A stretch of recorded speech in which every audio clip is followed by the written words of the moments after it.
Welcome back. So in the last video we covered R2 score.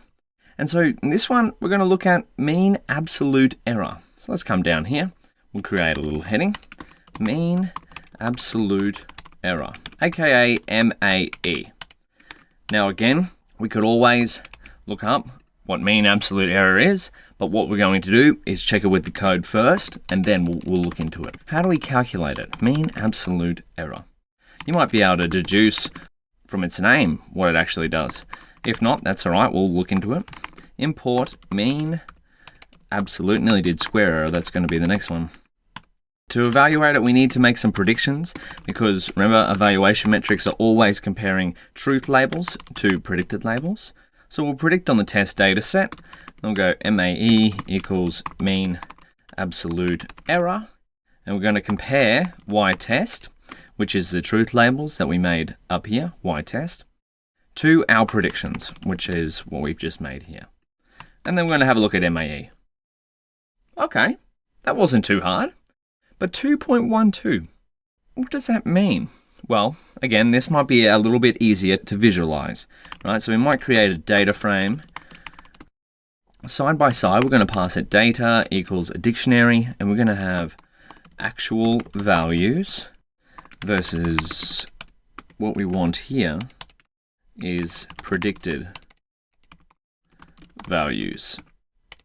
We'll go y preds. Wonderful, and then we'll have a look at df. So what do we have here? Well, this is the truth labels. This is what our model has predicted. So we can see 23.6 is 23.002, okay, 32.4, 30.8.2. Looking at these, right, and then looking at this number, can you think about where this number might be coming from? That's all right if you can't. What we might do is add another column that may add a little bit of clarity.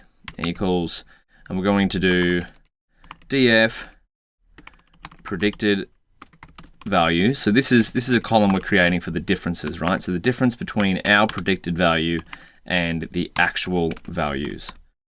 There we go. Then we'll view df again. Differences.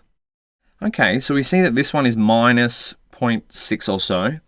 This one is minus 0.5, and this one is 3.1, so it's a fair bit off here, and this one was really off, right? It's minus 4.87. Okay, so now you might be starting to get an idea of where mean absolute error comes from. If not, mean absolute error, it's formally defined as the average of the absolute differences between predictions and actual values. And so it gives you an idea of how wrong your predictions are. So what we might do is write that here. So MAE is the average of the absolute differences between predictions and actual values.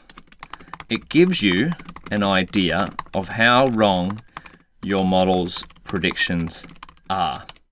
And what it means by absolute is that it would turn these values positive and then add them all up and then take the mean. And then that's going to give us this number. So basically, what this is saying is that on average, every prediction our model makes is going to be on average plus or minus 2.12 away from the actual value. And you can kind of see that, right? Some are only 0.667 away, but others are more than 2.1. So this is 2.89. And this is negative 3.794. And you could keep going throughout all the 102 rows and figure out this figure manually, or you could just take the Scikit-learn implementation's word for it. So what we're going to do next, that's covered mean absolute error. We're going to have a look at mean squared error.